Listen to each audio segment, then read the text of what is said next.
All right, I'm going to take a moment here to talk about the distance formula, which is something that we've avoided so far, but it's suddenly become something we need to deal with. All right, so far, if we have to find the distance between 2 points in the coordinate plane, we've been using Pythagorean Theorem. So I take my 2 points, I connect them with a line, or I could imagine that the line's there. I draw in the two, that's the hypotenuse of my right triangle. I draw in the 2 legs, or I just imagine that they're there and I count spaces. I say that's 2 and that's 3, and I go a squared plus b squared is c squared, and I say 2 squared plus 3 squared is c squared. So I'm substituting 2 and 3. Doesn't matter which is which, the legs are interchangeable. I say 4 plus 9 is c squared, 13 equals c squared, and I take the square root of both sides to get c equals square root of 13. So we have square root of 13 here. Now, that's actually the best way to find the distance between 2 points if you have the graph in front of you and if the points are whole number coordinates, and I can just count spaces going over and up. Sometimes you can't do that. Maybe the numbers are too big to graph. Maybe they're weird fractions or decimals or something. That can get complicated. So we have a second method that's called the distance formula. So let's take a look here. In the distance formula, we need to know the coordinates of the points. So this one, for example, is 1, 2, 3, 4, 1, 2, 3, 4. This is the point 4, 4. I think I've chosen kind of poorly there. Just didn't say X and Y coordinate. Oops. And this is 2, 1. 2, 1. And the distance formula is essentially the Pythagorean theorem, but in a formula form. So I just plug the numbers in, and then it can output a calculation. All right. I know I'm plugging things in here, but I have to deal with the equation. I have to deal with both sides of the equation. See, I have c squared, c squared, c squared, c squared, and end up with c at the very end, because I have to take the square root of both sides. In this formula, I won't have to take the square root of both sides. I would just plug the 2 numbers in, and it outputs an answer. Also, I'm not plugging in the side lengths to the distance formula. I'm actually plugging in the coordinates. Here's how that works. The 2 here is the horizontal distance between the 2 points. We call that delta x, horizontal distance. And it equals 2. And the vertical distance, that's the 3, this is delta x, delta y. This little triangle is pronounced delta. Delta y, which is equal to 3, and that's the vertical distance from the points. And we need a way to calculate that from the coordinates if we're going to deal directly with coordinates and not count spaces.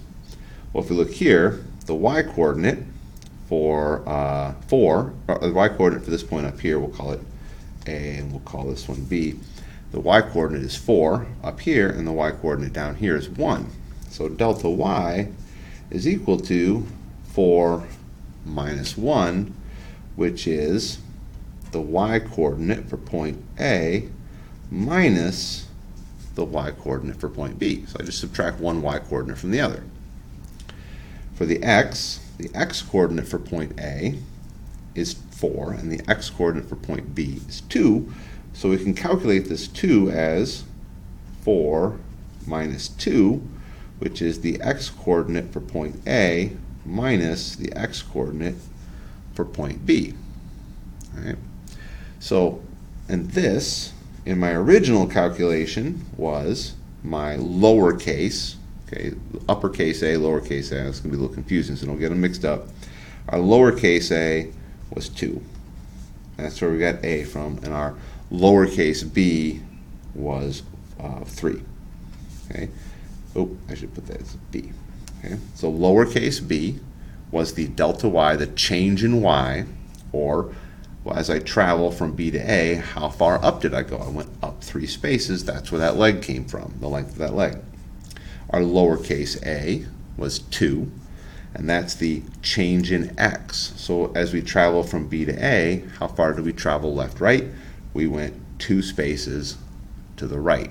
So our delta x, our change in x, how far our x coordinate changed as we went from B to A, is 2 spaces. and we calculate those using the x coordinates and the y coordinates for a and b. So the 4, the 2, that was our change in x, how far I moved over the leg of this right triangle, was calculated using the x coordinate for a, which is 4, and the x coordinate for b, which is 2. 4 minus 2, x sub a minus x sub b, it's how we pronounce that, the x coordinate for a, the x coordinate for b. So we just subtract one from the other. And that's how we're going to calculate. And then we're just going to plug those into Pythagorean theorem, but we need to rearrange the Pythagorean theorem a little bit first. Let's take a look at that. So we've got a squared plus b squared equals c squared. But remember we said that the c squared down here causes us to have to act on both sides of the equation at the very end. So at the first part, all the work is done over here. So there's our substitution, we square things, we add them together, and at the very end we have to take this square root, and that's an action we have to do on both sides. We want to avoid that. We want to just be able to plug our numbers in. We could actually tell a calculator or a computer to do it, and it's going to do all the calculations on one side, and it's going to spit out an answer. And the way to do that is to just write down that we're taking the square root right from the get-go. So at the very beginning, I'm going to rewrite this as the square root of a squared plus b squared equals c. So then I would do my substitutions and square everything and add them, and at the very end, that square root bracket is already right there. I don't have to take any square root at the end, right? I've done everything inside the square root bracket right from the beginning. So here's where we're going to go, and this a was our change in x. It was the 2. So there's the 2. We calculated it using the difference between the two x coordinates, x sub a minus x sub b. So I'm just going to make that substitution. So I'm going to replace a with x sub a minus x sub b, and of course that was x squared. Okay. So I replaced a with x sub a minus x sub b. So I take one x coordinate and subtract it from the other x coordinate, and then I'll square it eventually. So b, lowercase b, was our delta y, that's our change in y, and that was 3 in this case. And we're going to calculate that using one y coordinate, the y coordinate for a, minus the y coordinate for b. Subtraction is the difference between the two. Right? So y sub a minus y sub b, 4 minus 1. So I'm going to rewrite my formula. Instead of b in the original, I'm going to replace that with y sub a minus y sub b. And then here's and all that is going to be equal to c. So now I can just plug in the coordinates. So I have the two x coordinates, the two y coordinates, and when I subtract one x coordinate from the other, that's a, that's one of the legs, that's 2. And I subtract one y coordinate from the other, that's b, that's the other leg, that's 3 in this case. And then I add them together, I square them, and I take the square root, and that gives me c at the end.